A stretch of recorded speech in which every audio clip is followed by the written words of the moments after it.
Good day, everyone, and welcome to our English class. Today, we will be discussing a very interesting topic.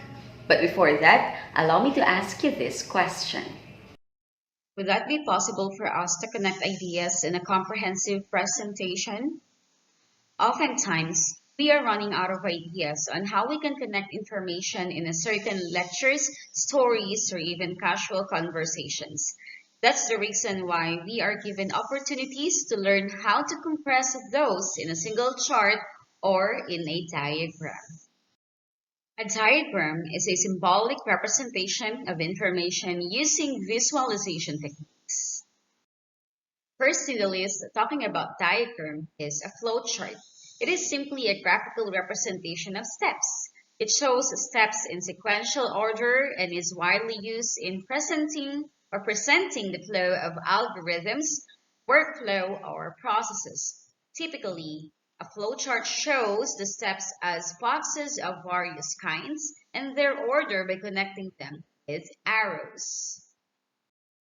The next one is the cause and effect diagram. It emphasizes the connection between the different concepts. This is called the most beneficial organizer since it can be applied to all subject areas. Well, the very common example of a cause and effect diagram is this, the fishbone diagram. Right after the cause and effect diagram would be the flow diagram. This one is all about a sequence chart that shows a series of events in order.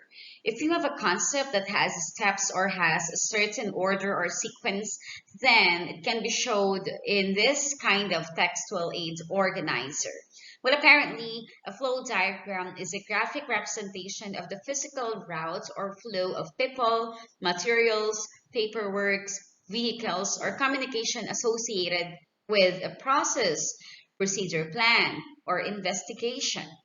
Well, the very purpose of a flow diagram would to visually display the sequence of activities in a process or who is responsible for those activities. Next one is concept map. These are general organizer or textual aids that can show the central thought with its matching characteristics.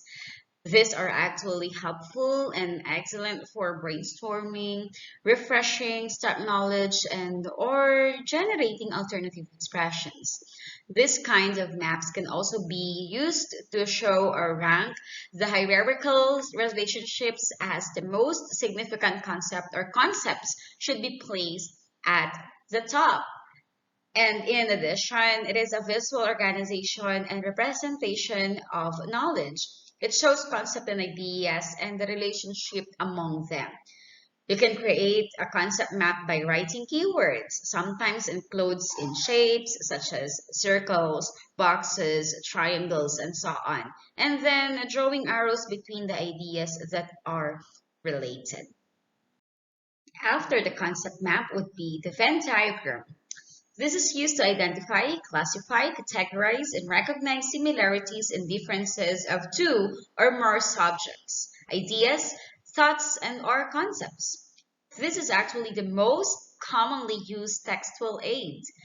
This is an instructional tool that can be found in handouts, textbooks, and even on standardized examinations. In addition, a Venn diagram is an illustration that uses circles to show the relationships among things or finite groups of things. Circles that overlap have a commonality, while circles that do not overlap do not share those traits. Venn diagram helps to, visually represent the similarities and differences between two or more concepts. Please take note also that textual aids are tools or materials that provide support and facilitate understanding of text. And these aids are most of the time graphical outlines or images that gives a general idea of a certain topic.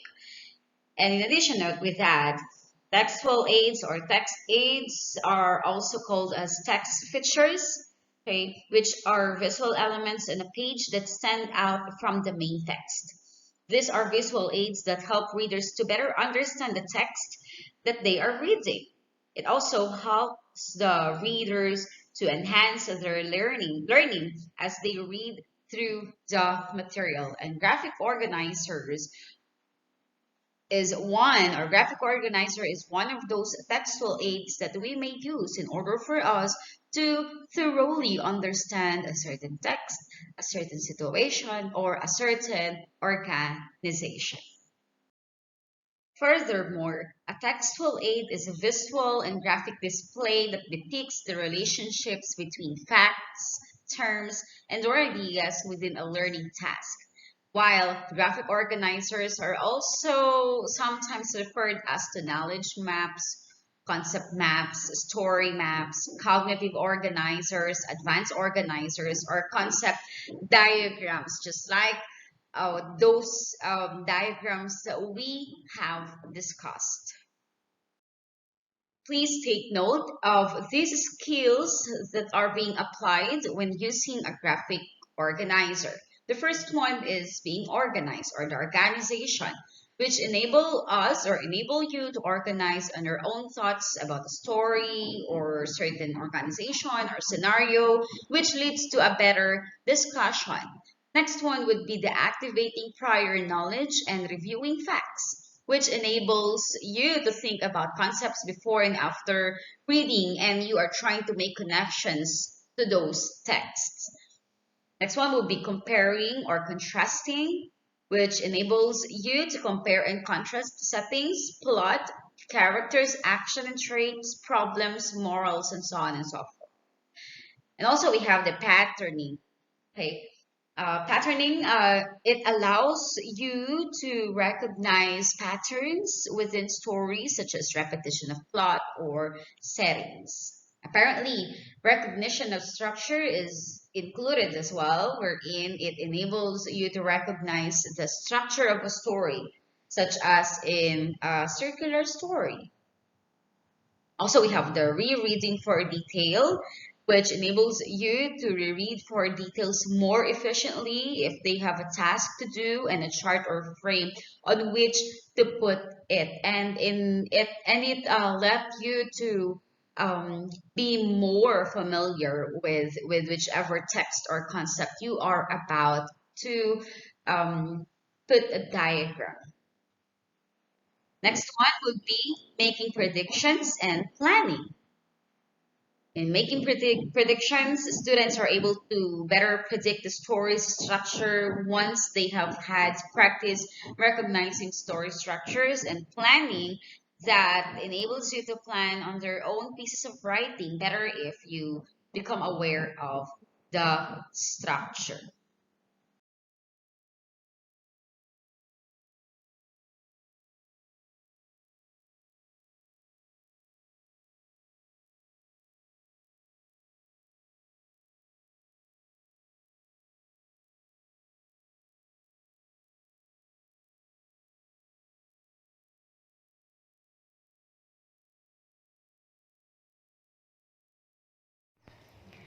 That will be all for today, and thank you so much for listening. I hope that you have learned new concepts and acquired new skills that you may use in your daily lives. Always remember that there is fun in learning.